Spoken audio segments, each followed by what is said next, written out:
Hello everyone, hope you're doing well. I normally post these check-in videos a day prior to when the material really starts. So today is Saturday, of course, January the 7th. You're still working on chapter 1, but I'm going to open chapter 2 for you, which is effective communication, verbal and nonverbal. And that starts, of course, on the 8th, which is tomorrow, and the material is due on the 15th.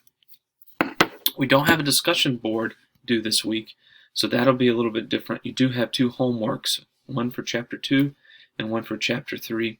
Be sure to read the book and make sure you watch the lecture video, which is up here in a YouTube mashup.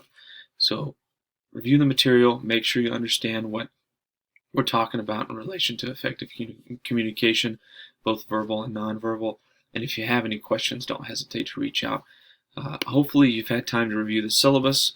You've had time to review the research paper and rubric instructions, which is going to be for our APA paper and presentation that is due in a couple of months. So it's not really a couple of months, I would say about a month or so out. So we'll have more time to review that in the future, so don't stress about it. Just review it now.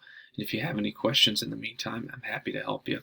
But let's jump into week 2, get that taken care of, do the 2 homeworks that are due, and then make sure you read the book, look at the PowerPoint, and watch the video. Hope you have a good weekend.